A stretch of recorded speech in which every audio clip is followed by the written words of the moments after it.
Do you ever wish that a magical fairy would just materialize in front of you and tell you how to decorate your apartment? Just wave her wand and make pretty things happen while you sit back and marvel over the fact that fairies exist, and apparently they're very into home decor. So in this video, I'm going to give you the next best thing. I'm going to share 11 small apartment styling tips that are basically like fairy dust for your space. Sprinkle these styling tips around your space and trust me, you'll notice a difference in your apartment's overall aesthetic. And if you're new to my channel, my name is Steffi and I'm the creator of the interior style blog Moda Misfit, as well as the online course Small Apartment Styling School, and you're watching Living Pretty, the place for apartment styling tips. And a special announcement, I'm going to be teaching an apartment styling workshop that you can attend live from the comfort of your computer, and it's called How to Decorate Your Apartment Without Spending Money on the Wrong Decor for You. So if you want to attend and hang out with me live, ask interior styling questions, get my answers, and learn my approach to decorating an apartment in a way that truly connects with you instead of being just one big money suck, the link to sign up for the workshop will be in the description below. I hope to see you there.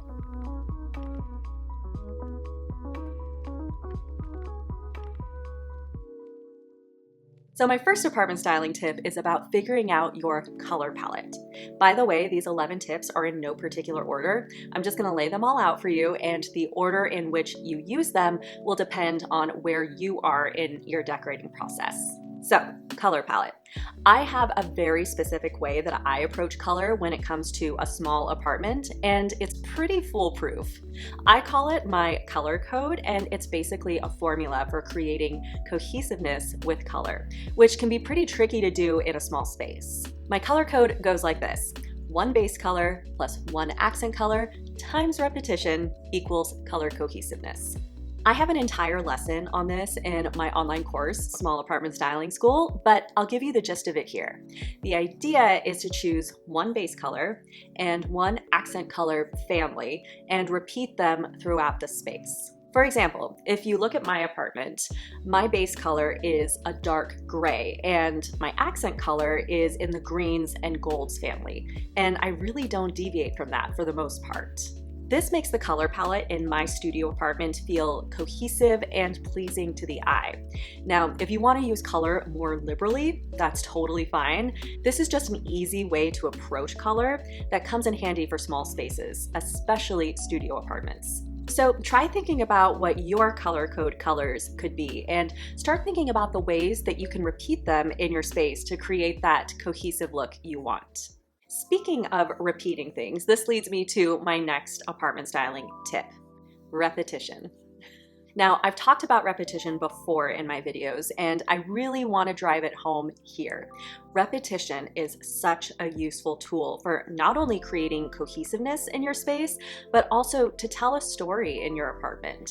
You can repeat colors like we just talked about, patterns, materials, subject matter. You can even repeat a vibe, something that isn't tangible but evokes a certain feeling.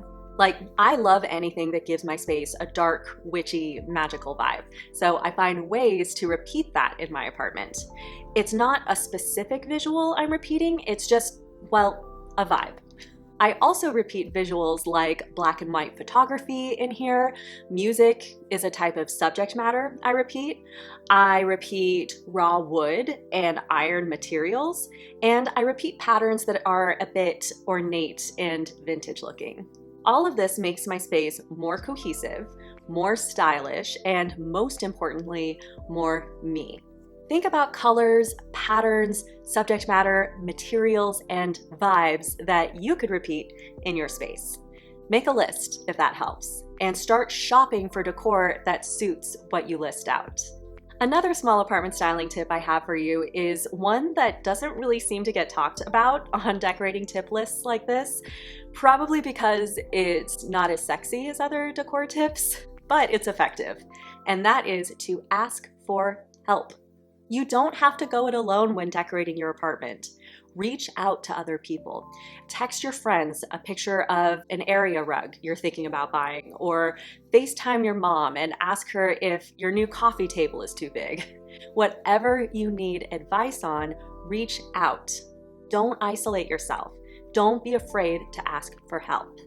There's also my Living Pretty Facebook group, which is filled with hundreds of decor lovers who are eager to help when someone asks for interior styling advice. I'll put a link to join the group in the description, and if you do join, post about what you're struggling with in there. Everyone in the group is super nice and helpful.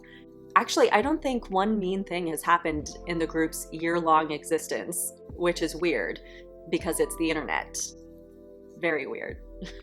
And if you need more in-depth help than all of that and want to be walked through your apartment decorating process step by step and get my direct feedback and help, that's where something like Small Apartment Styling School comes in. It's my online course that will help you decorate your apartment so you can live happily in your space every day. It's a self-paced course that you get lifetime access to, so you can take it at your own pace, you can binge it all at once or take it over time, and you can even retake it when you move into a new apartment that you're decorating. I have students who are raving about how helpful the course has been for their apartment styling, and you can join them soon because enrollment is reopening on June 29th.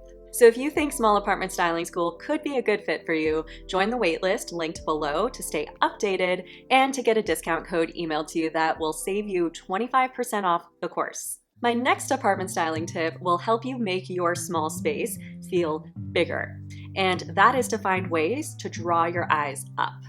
You can do this in a number of ways. I think a good old statement wall does the trick, which is what I have in my workspace area. These wall panels go up to the ceiling, which draws your eyes upward. That just makes the eye aware that although horizontal space is limited in your apartment, there's more space vertically. You can also draw your eye upward with anything from floor to ceiling curtains, shelving, paint, ceiling tiles if you want to be hardcore. Just try to think of ways in which you can visually make use of your vertical space, and it'll trick you into feeling like your apartment is more spacious. And this leads me to my next apartment styling tip, which in a way contradicts the last one, but here it is. Don't hang your art too high. This is one of the most common mistakes I see people make. What happens when you hang your art too high is it creates a feeling of imbalance. You leave this gaping void of blank wall underneath, and it just doesn't feel balanced. Now, one thing to keep in mind is when you're hanging art above something, then the height at which you hang your art will be in relation to that item rather than the floor. But you still don't want to hang the art too high above that item. Think about balance when hanging your art.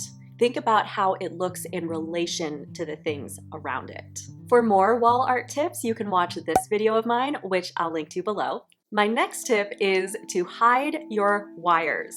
Wires can really bring the overall style of a space down, and I know this from experience. My wire game is not at its best at the moment, mainly because for the past few months I've been playing games on my Nintendo Wii, and it has a pretty ridiculous wire situation. I'm just kind of living with it as is for now, because once I've played the games I want to play on it, I'll be storing it away. So I'm just not really caring at the moment. But in general, you want to keep your wires as hidden as possible. Using something like Velcro strips to bind your wires to parts of your TV stand or desk can keep them under control and less visible. Power strips as well. This thing under my TV honestly drives me crazy and low-key throws off the vibe of this area, but again, I'm just kind of living with it for now. I'm here for interior styling tips, but I'm also not here to tell you to be totally perfect with your interior styling. I'm just gonna give you the tips. I'll point out the ways in which I'm a hypocrite about them, except that you're not gonna be perfect. Take in the interior styling tips that I give you, and you can choose to take them or leave them. In line with that wires tip, my next tip is that tiny details make a big difference. Good interior styling is really just the culmination of a bunch of tiny details, like a bunch of little notes that aren't much on their own, but when added together, compose a symphony. For example, instead of letting a tissue box sit out, spend a few bucks on a tissue box cover. It immediately elevates something that's not really much to look at. You can also replace your switch plates throughout your apartment, which is something I wish I would have done in here when I first moved in a few years ago. My switch plates in here are this ugly beige. Why building management didn't choose white to at least match the walls is kind of beyond me, but I've just kind of accepted them as this small, unattractive thing in my studio.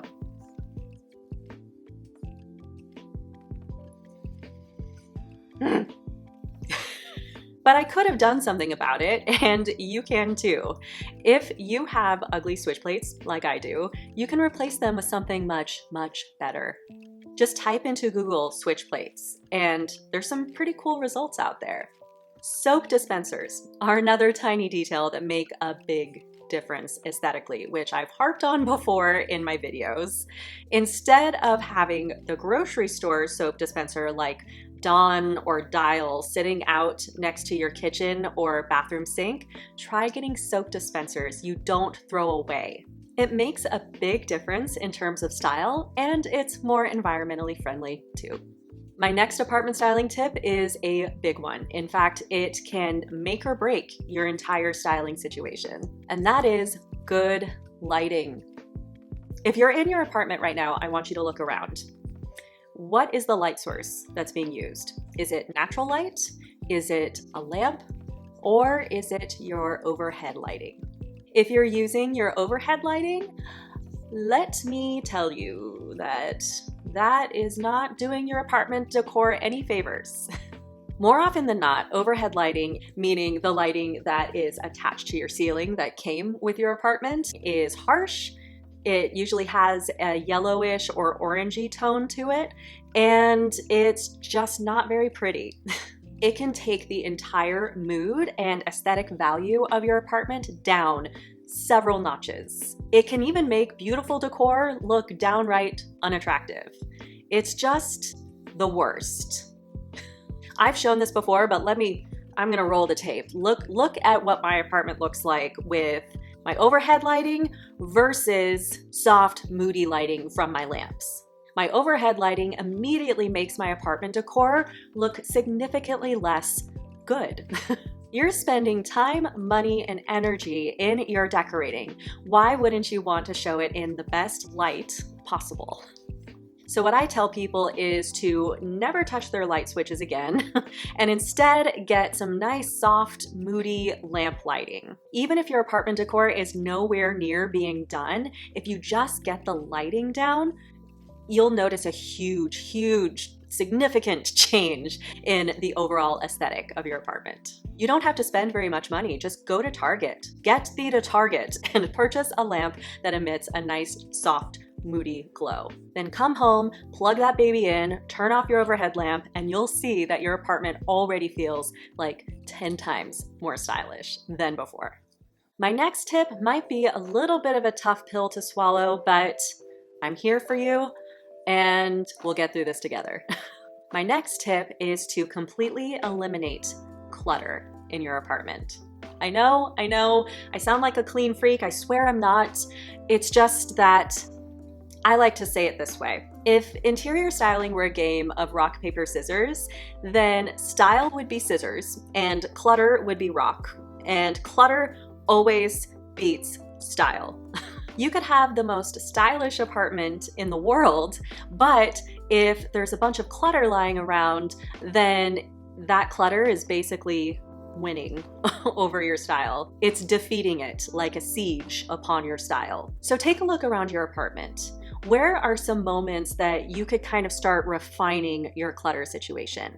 How can you minimize the clutter? If you're someone who maybe leaves clothes around or leaves hair products out in the bathroom or leaves your makeup out on your desk or vanity or wherever you do your makeup. I do my makeup at my desk. Just take a look around, identify your clutter zones, and try to think of a way that you could store that. I know storage is tough in small apartments. You can watch this video for my storage tips, but if you really want to up your interior styling game, you have to conquer your clutter. So try to manage the clutter, and that will make it so that your decor can actually shine. My next tip is to think about the big picture of your interior styling. One very common mistake that people make is when they shop for decor, they just buy individual pieces. They're not thinking about the big picture of a room. So what happens is they buy individual pieces here and there without thinking about the big picture. They bring them together and then they wonder, why does this feel like a hodgepodge? I touched on this in last week's video, which is all about some reasons why your decor might not be working the way you wanted it to. So I definitely recommend you check that out. But basically what I'm saying is that instead of buying just individual pieces, think about the greater story that you're trying to tell in your space. It's best to establish some sort of a vision for your apartment before you even start shopping. Small Apartment Styling School walks you through the full process for establishing this vision, but even if you don't join Small Apartment Styling School, that doesn't mean that you're not capable of creating that styling vision for yourself. Honestly, if you just binge all of the Moda Misfit YouTube videos, that's pretty much what my whole channel is about, is discovering your personal style and creating that vision for yourself. Small Apartment Styling School is more of a refined lesson plan with access to me and my advice and coaching and feedback. But if you're not in a place to purchase Small Apartment Styling School right now, all my YouTube videos will set you on the right path. I'm here for you either way. So going forward, instead of buying individual pieces and then trying to smash them together and then wondering why it feels like a hodgepodge, take a step back and actually think, what is the overall picture I'm trying to create? These are the things that you need to establish before you start purchasing things. And my final apartment styling tip is one that I talk about over and over and over again on my channel. It's basically the basis of Moda Misfit, which is why I would be remiss if I didn't include it on an apartment tip video. And that is to incorporate your personality in your decor. Always keep you, your personality, your interests, your passions at the forefront of when you're shopping for decor. If you keep up with my videos, I'm sure I sound like a broken record, but this is important. This is what Moda Misfit is all about. My entire approach to interior styling hinges on the idea that every single person has style. Every single person has it within them to be stylish and to style their apartment, because every single person has their own unique point of view, their own unique story, and their own unique thoughts, passions, and interests. And that's where your personal style lives. So if you ignore your personality, if you ignore the things that make you unique, then you are ignoring the inherent personal style that you have within you. A pretty space means nothing if it doesn't have you present within it. So instead of blindly following trends, instead of just buying things because you're in a rush or you just think you have to get something in your apartment just to make it feel livable, no, just take a step back. Think about you and how you factor into your decor. My apartment looks the way it does because it is dripping with Steffi. That sounds disgusting. What I'm saying is that my apartment decor is dripping with my personality. It's dripping with my interests, my loves, my point of view, everything. My apartment is me. It's a reflection of me. And that's what makes it not only look stylish, but feel like my home. And that's what I am here to teach other people to do. I want your apartment to not only be pretty, but I want you to feel like you are in a home that you own, even though you're technically renting. So find ways to incorporate your personality, your interests, your passions into your decor. This video of mine walks you through exactly how to do that. So after this video, I definitely recommend you check that out. All right, those were my 11 apartment styling tips that will enhance the aesthetic value of your apartment. Remember, I am teaching a live interior styling workshop called How to Decorate Your Apartment Without Spending Money on the Wrong Decor for You. So if you want to join in on that, I will link to the invitation below. Also, remember that my free apartment styling handbook is available to download, and I will link that below as well. And for daily glimpses into my studio apartment life, follow me on Instagram at moda.misfit. And for regular doses of small apartment styling tips, be sure to subscribe. With hair. Be sure to subscribe to this channel and hit the bell to be notified when a new episode goes up every week. And remember, your apartment is destined to be pretty, and you are pretty powerful.